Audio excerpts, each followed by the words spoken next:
Oke, sudah jam 10.15. Kita akan mulai ya. Oke, shalom saudara-saudara yang dikasihi Tuhan. Puji Tuhan, oleh anugerah Tuhan kita boleh beribadah pada pagi hari ini. Dan hari ini kita terakhir ibadah online. Semoga saja ya. Semoga kita terakhir ibadah online dan bisa menikmati suasana yang baru. Dan terima kasih kepada tim media yang sudah bekerja keras selama kurang lebih 2 tahun untuk menolong kita bisa beribadah lewat online. Pertama-tama memang ada stres berat ya, tapi puji Tuhan kita bisa melewati. Saya mengajak sidang jemaat semuanya untuk mengucapkan terima kasih kepada tim media, baik yang di Southeast maupun yang di Burwood East, karena mereka sudah bekerja keras. Doa saya kiranya Tuhan Yesus terus memberkati kalian. Ingatlah firman Tuhan berkata bahwa jerih payah kita, jerih lelah kita tidak akan sia-sia. Terpujilah nama Tuhan. Nah, saudara, mari kita membuka di dalam doa. Nah, mari kita mengawali dan menyerahkan ibadah kita hari ini dengan merendahkan diri di hadapan Tuhan dengan berdoa. Mari kita berdoa. Ya Allah yang kudus dan mulia, kami mengucap syukur Engkau memberikan kami waktu untuk menghampiri tahta-Mu yang kudus. Kami memohon kiranya Engkau menguduskan seluruh hidup kami serta peralatan yang kami akan pakai, serta mengurapi setiap kami yang melayani. Kami mau mentahbiskan ibadah pagi ini di dalam nama Allah Bapa yang menciptakan bumi dengan segala isinya, dan yang tidak pernah meninggalkan perbuatan tangannya. Turunlah atas kita anugerah sejahtera daripada Yesus Kristus dan persekutuan Roh Kudus memberkati ibadah ini dari awal pertengahan hingga akhirnya. Haleluya. Amin. Mari kita memuji Tuhan dengan beberapa pujian yang akan dipimpin oleh worship leader dari Southeast. Waktu saya berikan.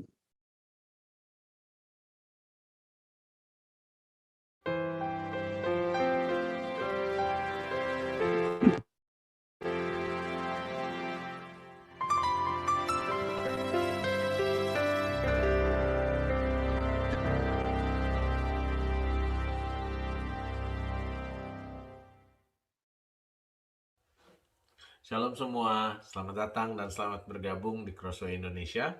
Mari sebelum kita memasuki firman Tuhan, kita akan naikkan 2 buah lagu untuk memuji dan memuliakan nama Tuhan. Tuhan memberkati.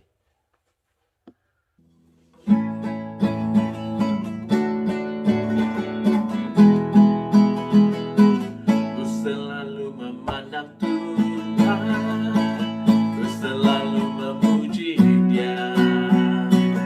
Ku percaya kepada Tuhan, ku berpasrah kepada-Nya.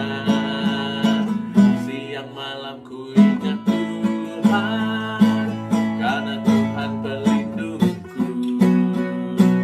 Dengan Dia ku takkan gentar menghadapi semua musuh.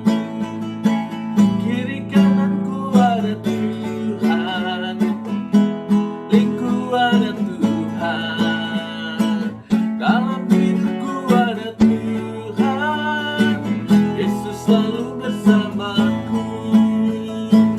Kiri kananku ada Tuhan, sekelilingku ada Tuhan, dalam hidupku ada Tuhan.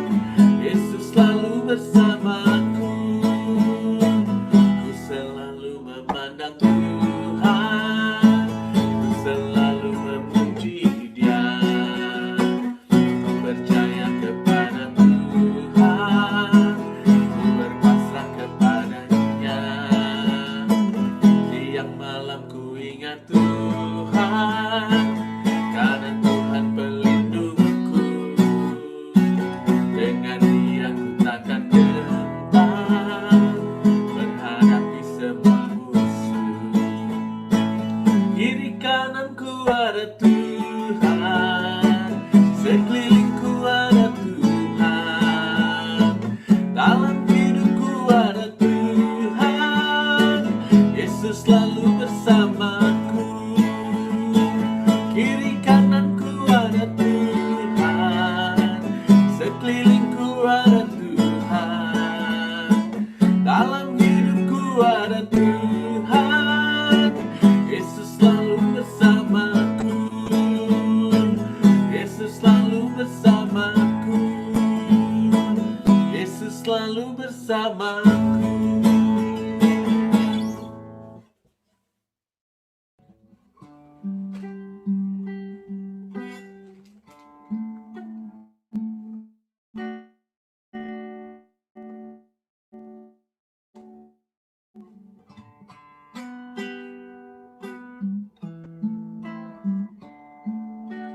Kemanakah aku dapat pergi, menjauhi rohmu yang suci, kau sahabat,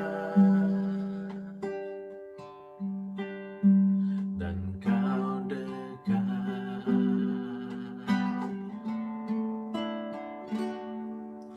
Bahkan seluruh pengabdianku tak bisa membalas kesetiaanmu. Sungguh mulia dan berharga.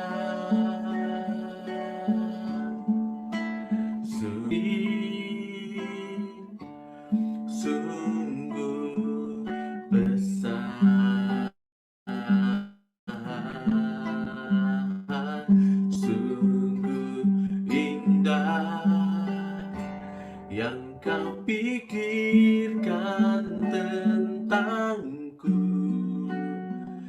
tak terselami bagiku. Sungguh indah,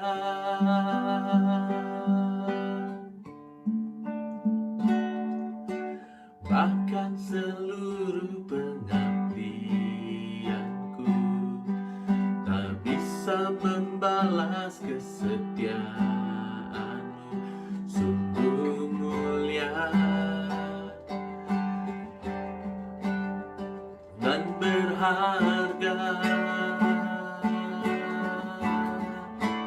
Sungguh besar pengorbananmu bagiku, terlalu dalam untuk dimengerti. Sungguh besar,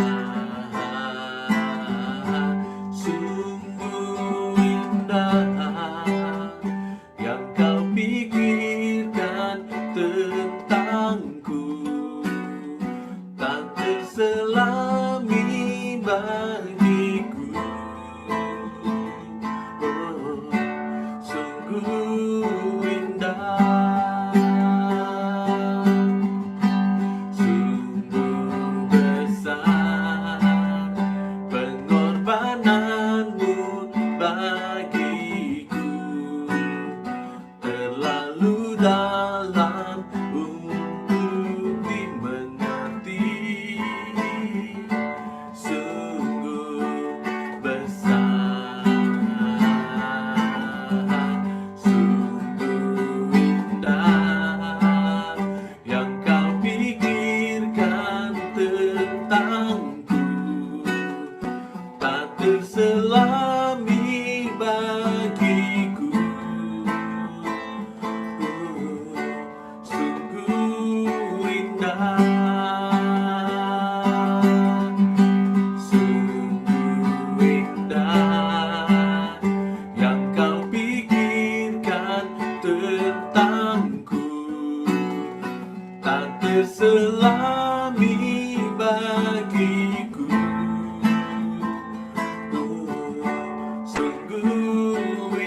sungguh indah.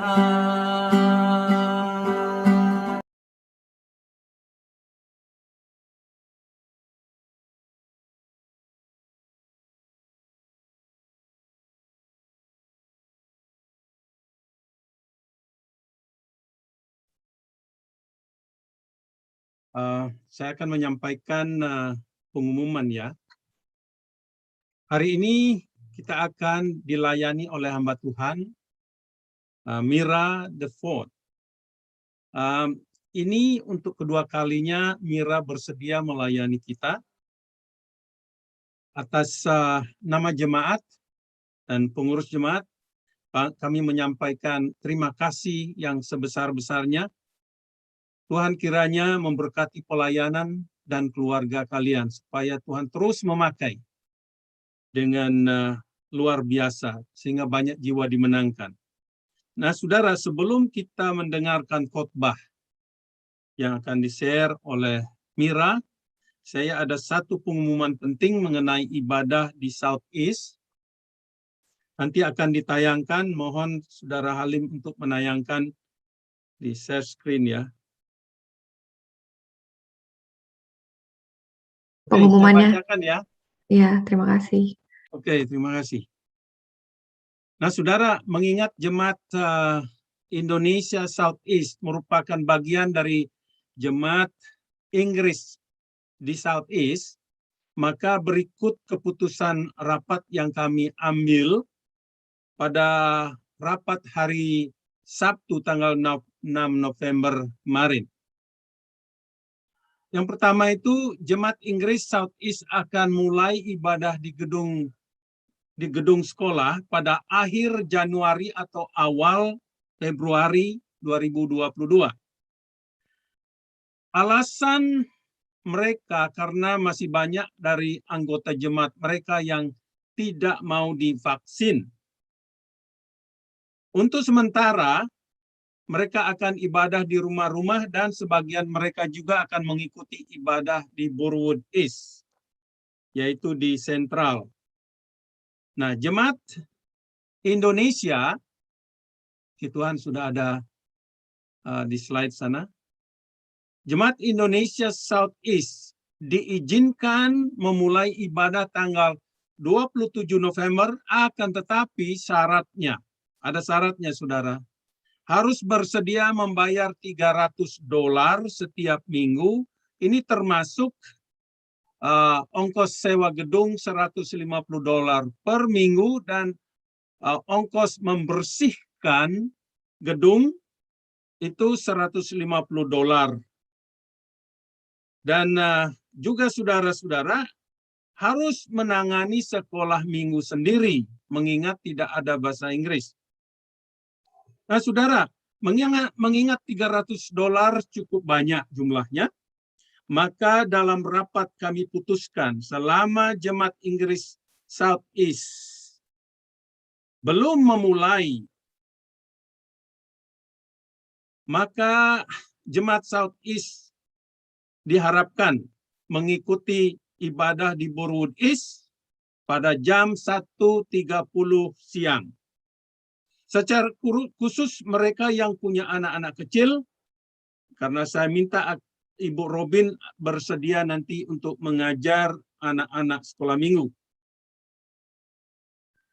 Bagi mereka yang tidak bersedia, mungkin dengan beberapa alasan, bisa mengikuti ibadah streaming pada jam 1.30. Jadi saya berharap, mari kita gunakan kesempatan ini untuk bersama-sama beribadah. Ya.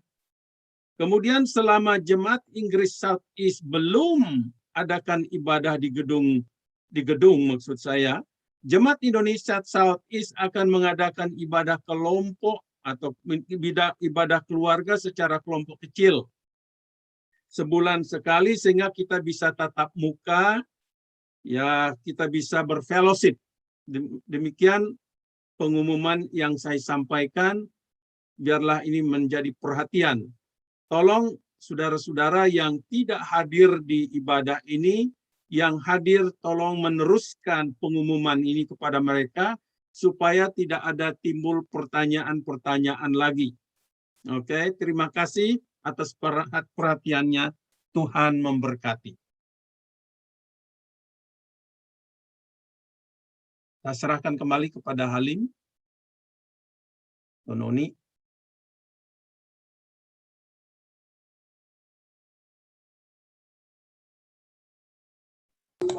Kita persilakan Kamira untuk membawakan firman Tuhan. Mungkin sebelumnya yang pengumuman tentang kebaktian, tentang persembahan dulu ya. Ya, tolong. Sebentar. Sorry.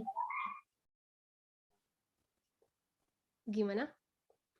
Ada pengumuman dulu, persembahan.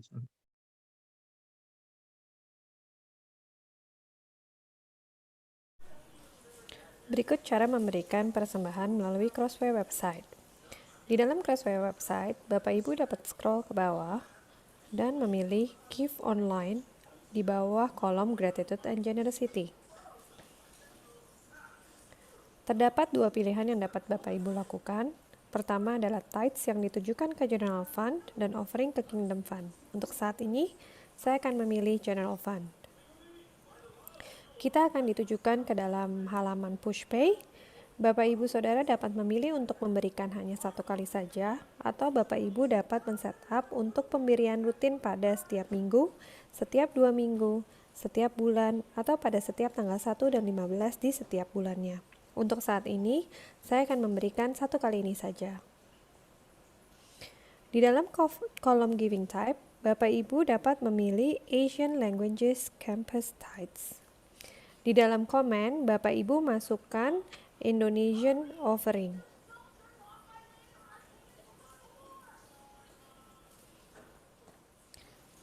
Untuk melakukan pentransferan yang pertama kali, Bapak Ibu akan diminta untuk memasukkan nomor mobile Bapak Ibu. Bapak Ibu akan menerima SMS yang dikirimkan oleh PushPay, dan di dalam halaman ini Bapak Ibu masukkan security code yang diberikan oleh PushPay ke SMS Bapak Ibu.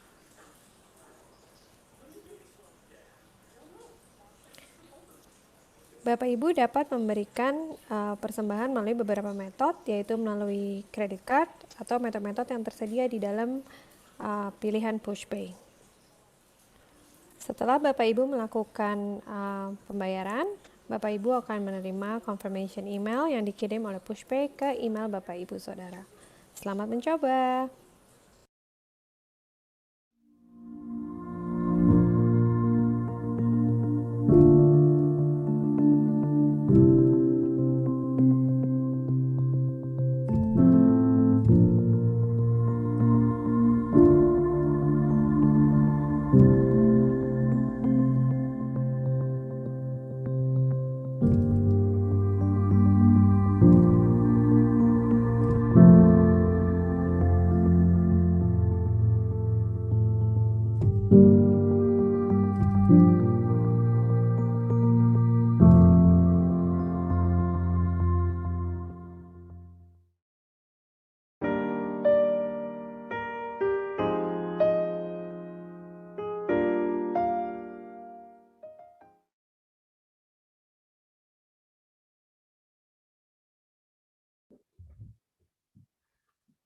Ya, selamat pagi semuanya. Terima kasih nih dikasih kesempatan buat sharing lagi.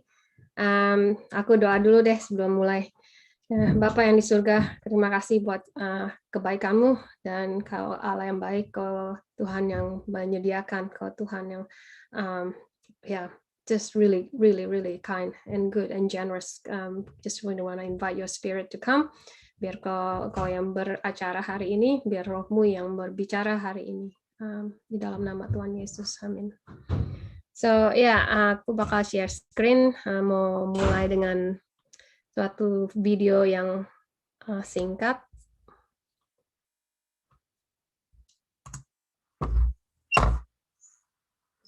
What was the first thing you did when you woke up this morning? Chances are you used water. Try to imagine life without water. It's tough, we know. lots of people, life without clean water is just life. It's normal. In some places, it's normal to walk 4 hours a day to get water that's disgusting. It's full of diseases, nasty ones like dysentery, cholera, and typhoid. In fact, diseases from dirty water kill more people every year than all forms of violence, including war. And here's the crazy thing. The water crisis is solvable. Our planet has water. We just need to help people get it. When we do, it brings all kinds of changes. Clean water improves health, gives kids more time in school, empowers women, boosts economies, and gives hope for a brighter future. Clean water changes just about everything. Mungkin kalian bingung ya, kenapa nih kasih lihat video tentang clean water? Am I going to do a campaign? No. Just mau ngambil ilustrasi aja ya kan. Kita semua, kayaknya semua tahu lah dan setuju ya, kepentingan air itu sangat penting buat di mana terserah, dari orang di Australia, di Indonesia, di seluruh dunia. Kita tahu air itu penting sekali. Dan coba kita bayangin, balik ke video tadi, kita ganti kata-kata clean water or water with Jesus. Yesus bilang kan di bahasa Indonesianya, saya nggak bisa kebaca ini, ketutupan sama, bisa dipindahin. Oh sorry, soalnya screen aku ketutupan. Mungkin ada yang bisa baca bahasa Indonesianya, soalnya aku ketutupan screen-nya nih, nggak bisa baca. Silakan. Oke, saya akan baca. Oke, ya Noni aja Noni. Lalu Yesus menjawab, "Setiap orang yang minum air dari sumur ini akan haus lagi. Tetapi siapa saja yang minum air yang akan aku berikan, dia tidak akan haus lagi untuk selama-lamanya. Karena air itu akan menjadi seperti mata air di dalam dirinya, yang akan terus mengalir dan memberinya hidup yang kekal." Yohanes 4 ayat ke-13 sampai ke-14. Terima kasih. Tapi kayak balik ke video itu, kalau ingat tadi videonya, kita yang hidup di Australia atau di Amerika, mungkin di Indonesia juga sama kali ya, kayak akses ke air itu tuh gampang ya. Kita di Australia apalagi, kita juga buka tap, there you go, water is there.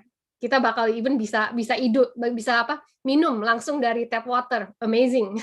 Dan orang-orang di Afrika, di India, and then some of the, we call it like unreached nations, akses air itu kadang-kadang susah. Dan aku ngelihat ini tuh kayak semacam spirituality juga ya, hampir sama, hampir seimbang dengan spiritually speaking.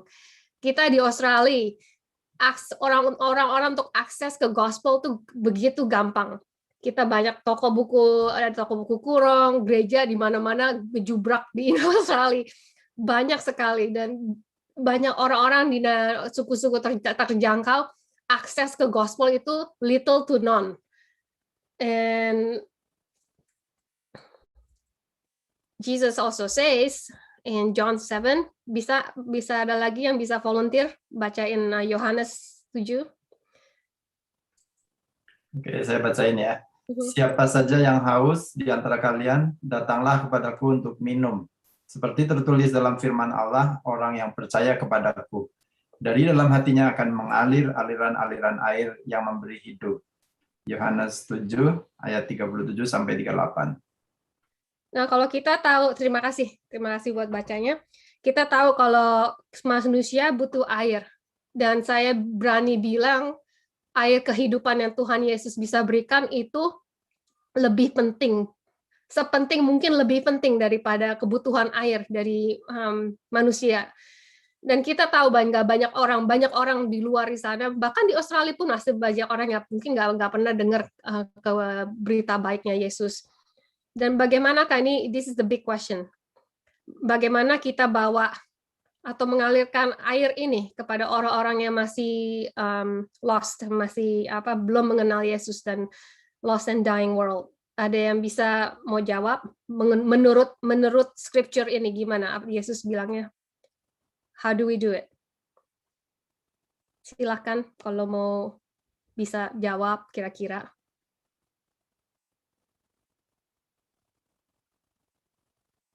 Anyone? Jangan takut salah, nggak apa-apa kok. Malu ya. Well, if I read the scripture correctly, Yesus bilang kan, siapa saja yang haus, datanglah kepadaku. Aku bisa bilang caranya adalah dimulai dengan doa.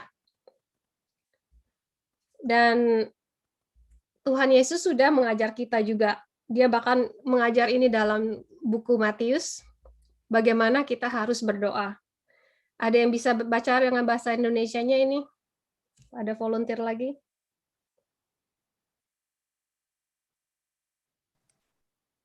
Saya akan baca. Jadi hendaklah kalian berdoa seperti ini. Bapa kami yang di surga, kiranya semua orang menghormati Engkau sebagai Allah yang kudus. Kiranya Engkau datang dan memerintah sebagai Raja. Dan biarlah apapun yang Engkau kehendaki terlaksana di dunia ini. Sama seperti kehendak-Mu selalu terlaksana di surga. Ya, terima kasih. Ini Tuhan Yesus sudah mengajarkan kita untuk berdoa seperti ini. Supaya kerajaannya datang, supaya kehendaknya terjadi, supaya namanya dimuliakan. Dan waktu Yesus di dunia ini, di Alkitab tulis ya, kita Yesus itu berapa kali di Alkitab dibilang di sini 126 kali di Gospel, the word kingdom mentioned. Jesus knew exactly his mission. The kingdom is a big theme for Jesus. Kalau kita baca the whole Gospel, again and again, Jesus bilang, the kingdom of God is near, the kingdom of God, kerajaan Tuhan. Dia selalu bicara kerajaan Tuhan. Dan kalau Yesus mengajarkan kita, kalau Yesus mengajarkan kita untuk berdoa supaya kerajaannya datang, kira-kira kebayang nggak kalau misalnya kerajaan Yesus itu datang di dunia kita, di community kita, di Australia, atau di daerah yang suku-suku tak terjangkau. Aku cuman bisa ngebayangkan doang. Saat ini kita bisa ngelihat ada beberapa glimpse of how the kingdom of God could look like. And aku mau balik ke klip tadi again. Clean water improves health, gives kids more time in school, empowers women, boosts economies, and gives hope for a brighter future. Clean water changes just about everything. Yesus mau kita berdoa supaya namanya dimuliakan. Yesus mau kita berdoa supaya kerajaannya datang. Dia mau supaya kita berdoa supaya kehendaknya itu di bumi, di surga terjadi di bumi. Di dalam video itu dibilang, aku cuma ngebayangin clean water, kehendak Tuhan, kerajaan Tuhan. Kalau datang itu improves life, family, children, community. Aku bisa setuju dengan video itu. It changes about everything. Membawa itu kerajaan Tuhan, kalau dia datang bakal mengubah segala semuanya. Dan di kitab Roma juga dibilang kan, di Inggrisnya bilang the kingdom of God is not about just food. Bukan soal makanan doang, kita orang Indonesia suka makan ya. Tapi ini tertulis ya, bukan karena soal makanan dan minuman, itu bukan hal yang utama. Tetapi ya hidup yang dipimpin dengan Roh Allah untuk melakukan apa yang benar, mengalami ketenangan, merasakan sukacita. Dan masalahnya nggak semua orang mengalami ini gitu loh, nggak semua orang tahu apa itu damai, sukacita, segala macam. Masih banyak orang yang tidak mengenal ini. Dan itu tanda-tanda bahwa kerajaan Tuhan belum datang.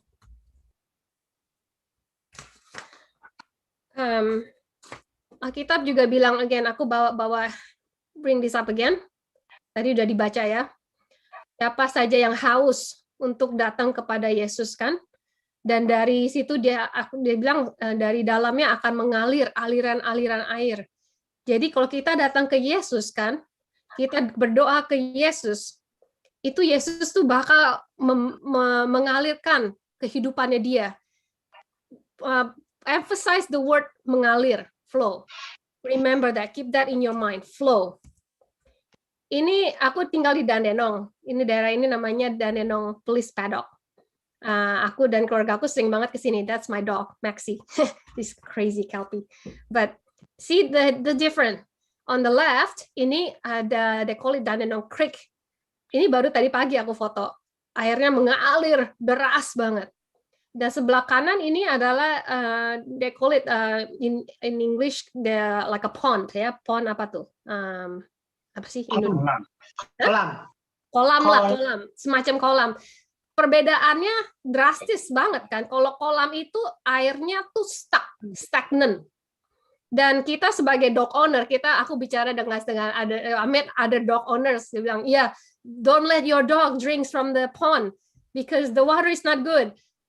Itu kan kalau pond gini kebanyakan itu tuh sumber banyak bakteri segala macam kotor. Emang benar. Jadi bayangin, again Yesus bilang kalau kita datang ke Dia bakal memberikan kita air kehidupan. Apakah air kehidupan itu harus seperti yang sebelah kiri atau yang kanan? Tapi sayangnya kebanyakan kalau kita nggak berhati-hati, kita tuh tendensinya seperti yang ke kanan ini. Kalau kita cuma mikirinnya dalam doa kita, aduh Tuhan tolong saya, aduh Tuhan saya stres, aduh Tuhan saya depresi, Tuhan kayaknya fokusnya tuh kita, saya melulu. I'm sorry to say, if ourselves become the focus, you become like this, the stagnant water. You don't flow the life of God in and through you. Kamu bahkan bakal anjing aku aja nggak bakal aku kasih minum dari sini, bahkan bisa jadi apa sih namanya poisonous gitu loh.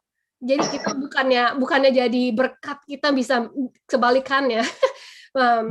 But if we as followers of Jesus, kita terima air kehidupan dari Tuhan dalam doa, kita alirkan seperti yang sebelah kiri ini, aliran-aliran itu membawa berkat ke. I don't know how long is Dandenong Creek, but in general, when you know there's a rush flowing water, itu membawa berkat ke seluruh kehidupan di situ. Ada ikan, pohon-pohonnya juga berbeda. Pohon yang di sebelah creek ini lebih bagus gitu, lebih strong dan sebagainya macam. Dan kadang-kadang nature itu bisa sebagai guru yang baik ya. Kita bisa belajar dari nature. And prayer was central to Jesus' life and the lives of the believers in the early church. Ini quote dari buku namanya Kingdom Unleashed. Jesus is shown to be praying at least 38 times in the gospel. Nah, aku mau break out into groups. Ini siapa bisa tolong break out into groups? Aku ada discussion question. Maybe we just spend 3 to 5 minutes. Maybe grupnya 2 aja ya, 2 atau 3, no more than 3. Bisa tolong di breakout groups. Sama ini nanti aku bisa kirim pertanyaannya. Ini pertanyaannya. Oke, semuanya udah balik ya. Ada yang mau share? Maybe a very very short aja belum diskusinya tentang kehidupan doanya Yesus.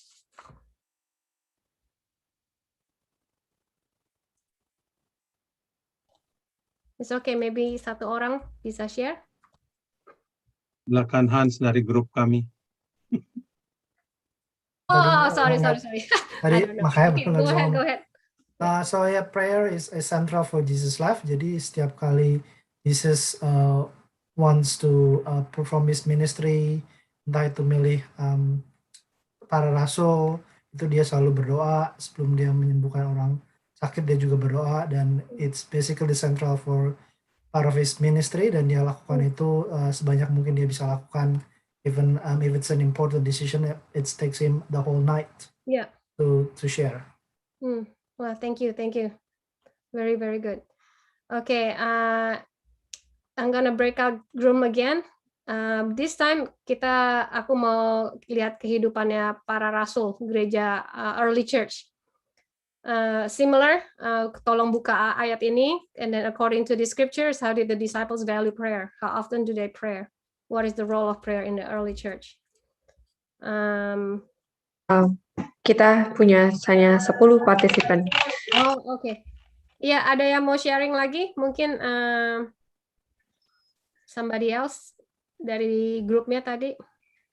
Saya mau share. Kalau dari kisah para rasul, itu terlihat kalau para rasul itu bersama-sama berdoa setelah Yesus pergi, dan they do it continuously gitu.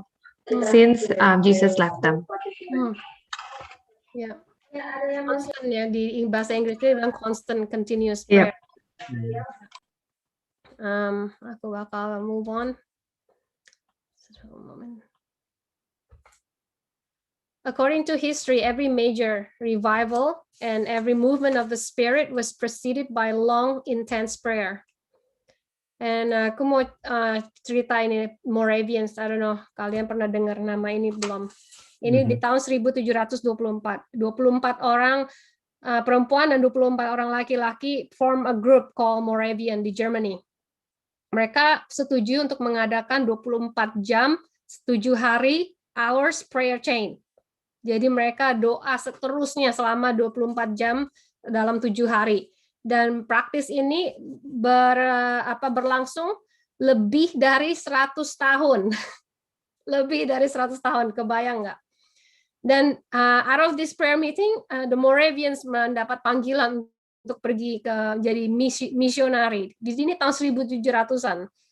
Mereka tuh pergi, cerita yang kita dengar, mereka bakal bawa coffin-nya mereka sendiri dibawa, soalnya mereka tahu mungkin mereka nggak bakal kembali lagi hidup. Dan this is the first major Protestant missionary movement. Ini the Moravian missionary, bahkan to the point mereka jual diri mereka sendiri sebagai slave, budak ya. Mereka asal itu zaman-zamannya slavery. Ada people group di namanya di daerah Barbados, itu banyak slave yang mereka pengen reach out to these slaves. The only way mereka bisa ke sana adalah mereka mesti menjual diri mereka sendiri sebagai slave. Dan hasilnya dari mereka ini 13,000 converts and planted churches in the islands of St. Thomas, Jamaica, Antigua, Barbados. The Moravians were the first Protestant to treat world mission as the responsibility of the whole church. Under Count Zinzendorf, the Moravians become an intense and highly mobile missionary movement. Ini semua akibat dari that long intense prayer, 24 jam berdoa lebih dari 100 tahun. It's amazing. And then effect dari Moravian movement ini sampai saat ini itu inspire everybody who are in the mission world, like the importance of prayer. Apa yang terjadi di the last 10 years. Aku mau cerita ini dari buku yang aku baca. Seorang perempuan, dia ini widow, suaminya meninggal, dan more than that, she cannot read, illiterate, nggak, jadi edukasinya juga rendah banget, jadi nggak bisa baca. Dan tapi instead dia tuh di overcome sama dia punya griefnya, segala macam, self pity, being a widow. This is somewhere in Africa, in one of the Muslim country in Africa. Her name is Nadira. Dia mulai berdoa, dia mulai berpuasa all night. Dan dia bakal invite more people to join her. Let's pray. And then mulai dari situ dia mulai bakal coaching and mentoring orang lain juga untuk berdoa untuk komunitasnya dia, berdoa untuk orang-orang Muslim di sekitarnya dia. Long story short, after ini, I'm reading it from that book. She opened her home and her heart to anyone who came in need of prayer, healing, counsel, friendship, or simply a hot meal. In 7 years, 7 tahun. Dalam 7 tahun dia berdoa. Perempuan ini yang tidak bisa baca. The result of her prayer, the people and who prayed with her, not just her, the people yang dia mobilize to berdoa, more than 4,000 gereja established di negaranya dia. Majority Muslim backgrounds were planted in 5 countries. Dramatic transformations of the whole communities have been common in that area. Ini kerajaan Tuhan. Kerajaan Tuhan datang ke komunitas. Ribuan bahkan Muslim datang datang untuk menjadi pengikut Yesus, dan enggak cuma jadi orang Kristen doang, tapi transformasi di komunitas itu. This is the kingdom of God. Dan mereka ini melihat doa itu bukan sebagai program, tapi sebagai lifestyle. And ini buku yang itu dari buku yang namanya Miraculous Movement, and from the same book, it says multiple cases of entire masjid coming to faith. Thousands of ordinary men and women being used by God to accomplish seemingly impossible outcomes. Tens of thousands Muslim background Christians, nggak bisa baca ini, nggak ketutupan. There you go. Where is it? Intercessors who fast and pray for the gospel to penetrate the next community. Muslim people groups that never had even one church among them now have more than 50 churches planted, and some cases more than 100 churches within 2 years of engagement. Former sheikhs, imams, militant Islamists making up 20% of more of the new Christian leaders in Muslim region. Ini almost like kayaknya really kayak kita garuk-garuk kepala, yang benar ini terjadi, dan ini benar-benar terjadi. Ini semua akibat ada orang yang percaya kalau itu dimulai dengan doa. Dan apa yang terjadi di Melbourne, sejak waktu Jason sama saya, kita berasa Tuhan panggil kita untuk kembali ke Melbourne, satu hal yang kita berdoa, Tuhan apa tujuan kamu untuk kita di Melbourne? Tuhan emang taruh di hati kita untuk fokus untuk reach out ke orang-orang Afghanistan. Itu 3 tahun yang lalu waktu kita say yes to that, come back to Melbourne, focus to Afghan people. Kita tahu ini nggak bakal gampang. Kita tahu ini it's not gonna be easy road. And to be honest, kita juga nggak tahu apa yang mesti kita lakukan, mulai dari mana kita nggak tahu. Ya, cuman ya satu hal yang kita tahu ya kita harus berdoa. Dan long story short lah, kita ketemu dengan tim namanya, some of you know ya, Private Praxis, Kak Iman Power of Praxis as well. Tapi kita Praxis divisi kita yang fokus ke orang-orang Afgan. One thing that aku belajar dari tim aku, the importance of prayer. Sebagai satu tim, kita averagely setiap minggu kita ada doa lewat Zoom, apalagi during lockdown, 3 to 4 times a week, sometimes 5 times a week over Zoom. And 3 days a week, we pray at 6 a.m. in the morning. And not just that, I also wake up every morning because ini bukan yang buat pamer wah kita nih rohani banget. It's not. Because kita tahu ini pentingnya doa. Kita tahu kalau it takes an act of God to see anybody come to know Jesus, to see a community to know Jesus, to see the kingdom of God to come to this like this. It takes an act of God. And kita tahu pentingnya doa itu karena ya doa kadang-kadang kita bilang, oh at least we can pray. I don't know ya, I disagree with that because aku berasa doa adalah kerja. Kadang kita mikir yang kalau kita nggak bisa ngapa-ngapa lagi kita doa aja, kesannya tuh doa tuh secondary, the last thing we would do, but no, doa itu hal yang pertama yang terutama yang mesti kita lakukan, dan itu tugas kita, dan itu mesti jadi prioritas kita. Dan dalam sejak 3 tahun yang lalu waktu kita pertama datang, dari tim kita engagement sama orang Afgan tuh masih minimal. Kita cuman ya tahu sini sana, tapi it's nothing to the point that kita bisa engage dan bisa share scripture sama orang Afgan. Tapi setelah 2-3 tahun kita berdoa seperti ini, it's amazing what God can do. We've seen like Afghan so far, like among me and my friends. My friend namanya dia pakai pseudonym name, not her real name, Jackie. Dia sudah mulai membaca Alkitab bersama dengan 2 orang Afgan. Dan aku dan Jason juga sejak 3 tahun ini kita banyak berdoa, melalui doa Tuhan mulai bicara untuk reach out to this, reach out to that. Kita baca Alkitab dengan kayaknya mungkin aku share kali yang kemarin itu, this couple from a Chinese Muslim background. We read Bible together with them, with Muslim, from going through beginning from creation to Christ. And then just 3-4 weeks ago aku mulai kita sudah hubungan build relationship, bikin hubungan dengan ada Afghan family yang tetangga kita. 3 years building friendship with them. Finally come to the point, we have been sharing scripture with the family, and they really open and receive. And just like about a month ago, I finally invited the wife, like gimana kalau kamu mau kita bisa baca scripture together, kita bisa discover God together. And she said yes, and then we started to read the Bible together with her. And aku bilang ini bukannya, it's not me, it's not our team, but it's the result of prayer. When we pray fervently, intensely, regularly, and it's amazing what God can do. And recently as well, next week bunch of us kita bakal ke city untuk ketemu Afghan refugees yang baru datang. There's about 700 of them still in the city in a temporary accommodation. Ini message yang aku terima dari teman aku.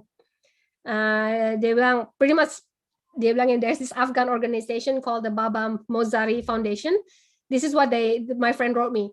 They want Christian organizations to help in supporting the refugees because they can't do it all on their own.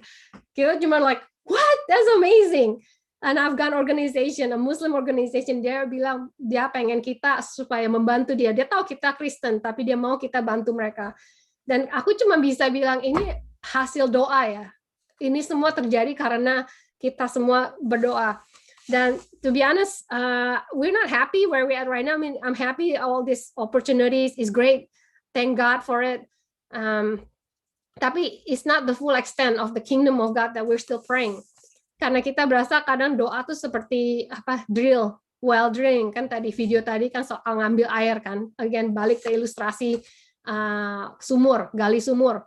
Doa tuh kadang-kadang seperti ini. Kita mesti gali terus. Kadang-kadang ya capek praying every day, praying wake up in the morning, capek.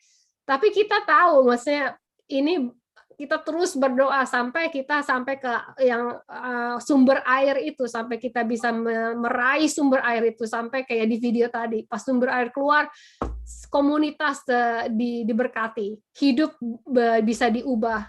Dan aku lihat kerajaan Tuhan seperti itu, kita berdoa terus seperti menggali sumur sampai air itu keluar, air kehidupan itu keluar melalui kita ke komunitas kita, ke orang-orang yang kita jangkau.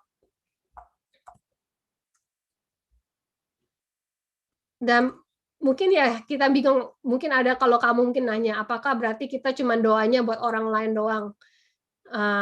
Kita forget about ourselves, forget about our needs. But yeah, here Matthew 6:33, Tuhan Yesus yang bilang, tetapi carilah dahulu kerajaan Allah dan kebenarannya, maka semuanya itu akan ditambahkan kepadamu. Kamu bisa, ya kalian bisa interpretasi sendirilah Tuhan Yesus itu maksudnya apa. Tapi ya, kalau aku baca ini sih diulang, seek first, carilah dahulu. Bukannya berarti kita forget about our family, forget about our needs. I mean, semua itu penting, tapi Tuhan bilangkan carilah dahulu.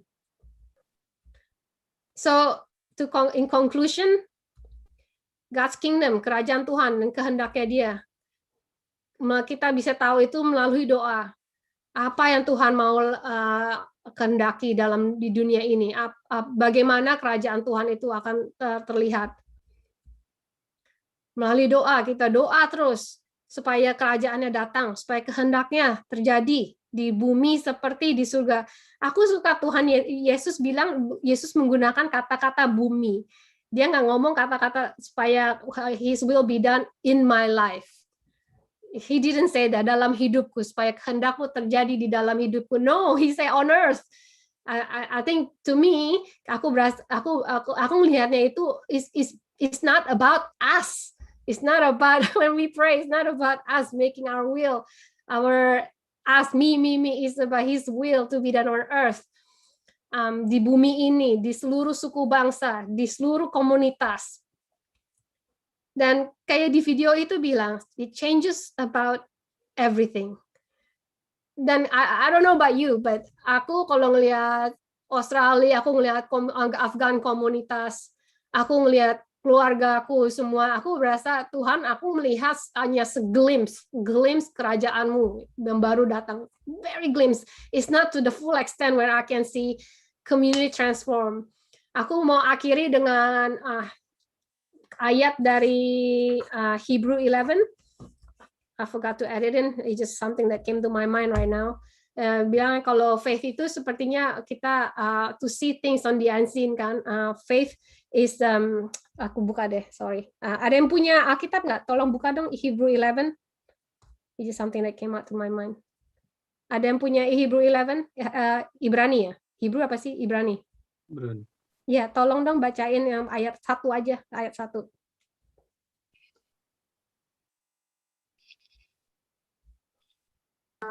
Ibrani 11 ayat 1, iman adalah dasar dari segala sesuatu yang kita harapkan dan bukti dari segala sesuatu yang tidak kita lihat. Yang tidak kita lihat, exactly. Kita belum melihat kerajaan Tuhan itu seperti apa. Kemarin itu aku berdoa sama teman baikku, namanya Niro. Dia kenal Stuart Robinson really well. Some of you maybe know Stuart Robinson ya. Dia bilang dia dalam konversasinya mereka juga bicara soal doa. Stuart bilang ke si Niro, and then Niro share with me. Dia bilang, kadang-kadang kalau doa tuh kita cuma doa baik Tuhan supaya ini, supaya itu. Tapi kalau kita lihat Hebrew ini ya, Ibrani, kita coba bayangkan. Kayak in my case, sebagai contoh, contohnya hatiku dan panggilan aku adalah untuk menjangkau orang-orang Afgan di sini.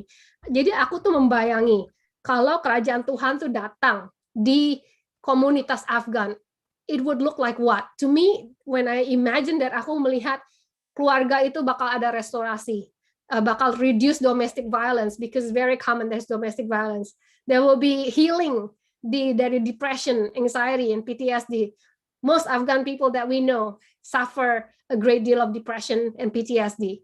So kalau kerajaan Tuhan datang, aku bisa melihat dengan mata imanku akan ada kesembuhan dari depresi, kesembuhan dari trauma, kesembuhan dari back pain, dan aku bisa melihat karena suami itu tidak treat the wife really well, kadang-kadang bisa dipukul atau gimana.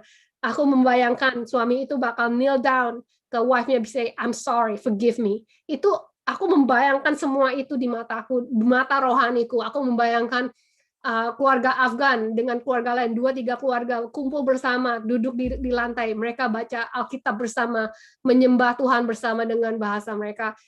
Itu semua dengan mata rohani, aku bayangkan itu, dan aku berdoa dari tempat itu.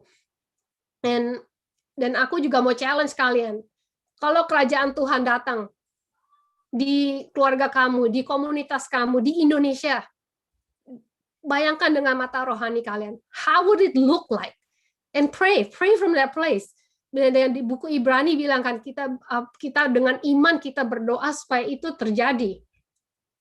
Dan untuk ditutup, aku mau taruh ini, kita nggak usah ke breakout room, but from here, I just want to challenge you guys, ponder these questions. Bagaimana kehidupan doa saya? Apakah saya haus akan air yang hidup? Yesus bilang kan sebelumnya, anyone who is thirsty, semua yang haus, datang kepada Dia. Apakah kita haus untuk air yang hidup? Apa kita kadang-kadang di sini kan banyakkan orang, I know people instead of drinking water, mereka drinking Coke or coffee all day long. So apakah kita haus akan air yang hidup? Apa kita ambil air yang lain? And have I been praying for the lost around me, my community? Again, like what I said before, how would it look like if God's kingdom would come? And yeah, I'll leave you guys with this question. Berdoa dan renungkan pertanyaan ini. And you don't have to tell your pastor Pamade, you don't have to tell any of us, but this is just between you and God, antara kamu dan Tuhan. Renungkan pertanyaan ini dan sejujur-jujurnya jawab ini kepada Tuhan. Dan misalnya kita merasa mungkin kehidupan doa kita belum mantap atau gimana, jangan merasa terkondem karena I'm so bad, I could never be like her. No, dan kita doa Tuhan, jujur aja, aku mungkin kehidupan doa aku masih kurang bagus nih. Tolong aku Tuhan, tolong aku pengen melihat kerajaan-Mu datang, aku pengen supaya aku bisa lebih dekat dengan Kamu, aku pengen mengaliri air yang hidup itu, aku pengen be honest with God, there's no condemnation in Christ Jesus, and aku rasa kalau Tuhan tuh appreciate doa-doa yang jujur kayak gitu ya, dan Tuhan bakal menguatkan kita dan melalui rohnya, again bukan dengan kekuatan kita, bukan dengan kegagahan kita, tapi melalui roh Tuhan sendiri. Dia bisa memberikan kita passion yang baru, dan dia bisa berikan kita gairah yang baru untuk mau berdoa, untuk mau melihat kerajaannya Dia untuk datang di keluarga kamu, di hidup kamu, dan di banyak bangsa-bangsa. Yeah, but it all starts with prayer. So that's what I felt. Aku berasa Tuhan taruh di hati aku untuk aku share pagi ini. Dan aku berdoa supaya ini menjadi berkat kalian. Aku berdoa supaya kerajaan Tuhan akan datang melalui kalian, masing-masing kalian. Di keluarga kalian, di tempat kerja kalian, di studi kalian kalau ada yang masih student. And yeah, dan Tuhan bakal terima segala kemuliaan. Dan ya, amin. Oke. Terima kasih banyak Mira. Luar biasa, Tuhan memberkati pelayanan Mira dan makin dipakai oleh Tuhan di Melbourne di kalangan orang-orang Afgan. Dan biarlah apa yang sudah Mira sampaikan menginspirasi jemaat untuk sungguh serius tentang kehidupan doa. Karena terus terang aja, sekian lama saya melayani, pelayanan doa adalah pelayanan yang paling sulit, yang paling tidak disukai oleh orang-orang. Tetapi kalau ada keperluan, mereka menjerit, minta didoakan dan berdoa. Tapi kalau lagi diberkati, lupa gitu. Tapi mari kita, ada kebutuhan yang besar di dunia ini. Ya, kebutuhan besar di di Melbourne. Kita sering mengkritik sana sini pemerintah, tapi kita kurang berdoa gitu. Kita perlu mendoakan pemerintah kita, kita perlu mendoakan komunitas kita. Karena hanya dengan berdoa, mengandalkan Tuhan, segala sesuatu bisa bisa terjadi gitu. Kita tidak bisa melakukan dengan kekuatan kita. Berjejaring ya, melakukan ini supaya Tuhan melawat kota Melbourne, kota Victoria dan seluruh Australia, Indonesia. Hanya terjadi gerakan kebangunan rohani, pemulihan dan lain sebagainya kalau kita sungguh komit untuk ambil waktu berdoa. Oke? Sekali lagi terima kasih, dan jemaat kiranya diberkati dan jemaat kiranya didorong lebih semangat berdoa. Dan saya akan melihat kelompok-kelompok doa lebih banyak yang datang. Tidak itu saja setiap hari Sabtu ya. Yang lain tolong utamakan ini. Itu jangan kita hanya mendengar khotbah ini, wah enak, tapi tidak dijalankan, ya hanya nempel di kepala aja. Ya biarlah kita mulai dirubahkan di dalam hidup kita masing-masing. Terima kasih. Mari kita tutup dalam doa ya. Bapak Surgawi, terima kasih karena Engkau sudah berbicara kepada kami, Engkau sudah menegur kami, Engkau sudah mendorong kami, mengingatkan kami akan doa itu merupakan sentral di dalam kehidupan Tuhan Yesus dan sentral dalam kehidupan gereja. Biarlah juga sentral dalam kehidupan kami sebagai pribadi, keluarga, jemaat. Dan Tuhan, kami mau Engkau lawat kami, sehingga kami mengimpartasikan semangat doa itu kepada keturunan kami, kepada keluarga kami, kepada komunitas. Terima kasih Tuhan Yesus. Dan sebentar lagi kami akan berpisah. Sidang jemaat, arahkanlah hatimu dan terimalah berkat Tuhan. Kiranya kasih daripada Allah dan anugerah Tuhan Yesus Kristus Sang Putra di dalam persekutuan Roh Kudus memberkati saudara, memimpin saudara, mengimpartasikan kuasa kepada saudara, mengimpartasikan kasih kepada saudara, sehingga saudara menjadi berkat dari sekarang sampai selama-lamanya. Haleluya. Amin. Amin. Amin.